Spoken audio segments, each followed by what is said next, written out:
વડાપ્રધાન નરેન્દ્ર મોદીના જન્મદિન નિમિત્તે ભુજ ખાતે આવેલ આયુષ હોસ્પિટલ દ્વારા આજે જિલ્લાભરમાં લોકોના આરોગ્યની તપાસણી માટે આયુષ સંજીવની રથ પ્રસ્થાન કરાયો હતો। કચ્છ મોરબીના સાંસદ વિનોદ ચાવડાના હસ્તે શરૂ કરાયેલા આ આયુષ સંજીવની રથ ગામડે ગામડે ફરશે અને લોકોના આરોગ્યનું નિદાન કરશે, જેમાં જરૂરિયાતમંદ લોકો માટે સારવારથી લઈને સર્જરી સુધી આયુષ હોસ્પિટલમાં આયોજન કરાયું છે। આજે ભુજ મધ્યે આયુષ હોસ્પિટલ દ્વારા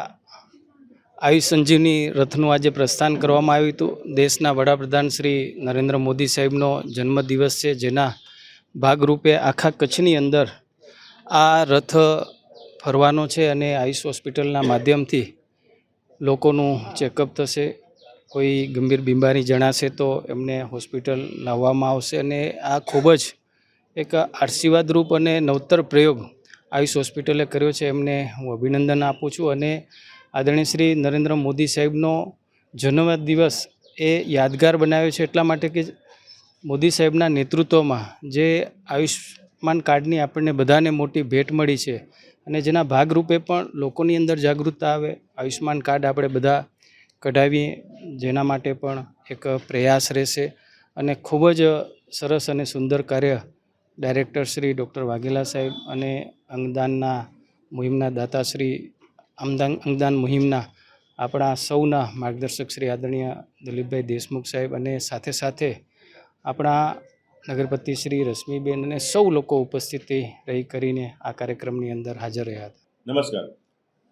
આજરોજ 17 સપ્ટેમ્બર 2024ના આપણા માનનીય શ્રી વડાપ્રધાન નરેન્દ્રભાઈ મોદી જેમનો જન્મદિવસ છે, એ જન્મદિવસના એક ઉજવણીના ભાગરૂપે અમે એક આયુષ સંજીવની રથ કે જે છે એનું લોકાર્પણ કરવાનો પ્લાન કર્યા છે, જેમાં ભારતીય જનતા પાર્ટી તથા વિવિધ સામાજિક અને ધાર્મિક સંસ્થાઓના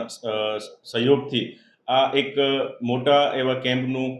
અમે આયોજન કરી રહ્યું છે કે જેમાં આપણા કચ્છ મોરબીના એવા લોકલાડીલા સાંસદ શ્રી વિનોદભાઈ ચાવડા સાહેબ, એમના માર્ગદર્શન અને એમની સ્વાસ્થ્ય પ્રત્યેની જે ભાવનાઓ અને લાગણીઓ છે અને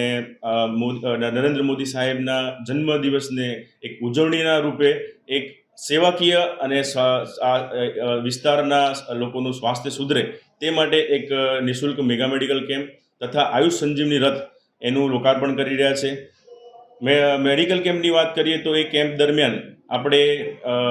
બધાને બેઝિક જે કહેવાય કે બ્લડ પ્રેશર છે, સુગર છે, પછી હાડકાની ઘનતા છે એના માટે એક્સરે મશીન છે, હૃદયની તકલીફ માટે ઇસીજી છે, આ બધી જ જે કહેવાય હેલ્થ સ્ક્રીનિંગ કે કોઈ બી દર્દીનું દુઃખ જે છે, દર્દ છે, આપણે એને પહેલાંથી જ જાણી લઈએ તો એને આગળ જતાં તકલીફ ન થાય એ માટે એક મેડિકલ કેમ્પનું એક આયોજન કર્યું છે, જે આપણો આયુષ સંજીવની રથ એ કચ્છ જિલ્લાના 900થી વધુ ગામમાં 17 સપ્ટેમ્બરથી 2024થી લઈને આવતી 17 સપ્ટેમ્બર 2025 સુધી એક વર્ષ દરમિયાન કાર્યરત રહેશે કે જેમાં 900 ગામડાને આવરી લેવામાં આવશે અને ગામ ગામ દીઠ જઈ અને દરેક નાગરિકોને અમે સારવાર માટે અને એના સારવારના ચેકઅપ માટે અમે આયુષ સંજીવની રથનું પ્રોગ્રામ કર્યો છે। એ આ આયુષ સંજીવની રથ છે આપણે કચ્છ જિલ્લામાં આપણે આવતીકાલ એનું લોકાર્પણ કરી રહ્યા છે। જેનો પ્રતિસાદ મળશે તો આપણે આ જે કાર્યક્રમ છે આપણે કચ્છ સૌરાષ્ટ્રના 3400થી વધુ ગામમાં આ સંજીવની રથનું આપણે આયોજન કરવાનું પ્લાન કરી રહ્યા છે।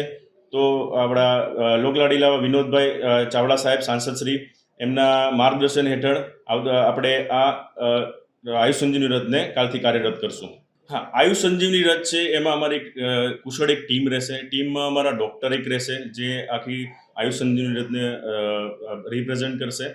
એ ડૉક્ટર જે છે બધા દર્દીઓના જે ગામના લોકો છે એમનું હેલ્થ સ્ક્રીનિંગ કરશે, એમની તપાસ કરશે, જરૂર હશે તો એનો સ્પેશિયાલિસ્ટ ડૉક્ટર સાથે એનો સંપર્ક કરાવશે, એટલે રોગ માટેની નિવારણ અને એની ચકાસણીનું કામ કાર્યરત રહેશે। અને અમારી ટીમ છે એ ટીમમાં અલગ અલગ પ્રકારના એક્સરે ટેકનિશિયન, નર્સિંગ સ્ટાફ બધા હાજર રહેશે। તદુપરાંત તમે જેમ કીધું એ પ્રમાણે કે આયુષ્માન કાર્ડનું અત્યારે લોકો પાસે એટલું જ્ઞાન નથી કે એમાં શું સેવાઓ મળી શકે છે, શું કેવી રીતે થઈ શકે છે, એમાં એમની પાસે થોડુંક ઓછું જ્ઞાન હોય છે કે આયુષ્માન કાર્ડ કેવી રીતે બનાવવું એનું બી જ્ઞાન નથી હોતું। જો કાર્ડ બને છે તો એમાં કઈ સેવાઓનો લાભ મળી શકે તો એનું માર્ગદર્શન આપવામાં આવશે અને અમારો એક આયુષ્માન કાર્ડ બનાવવા માટેનો પ્રતિનિધિ હશે। આયુષ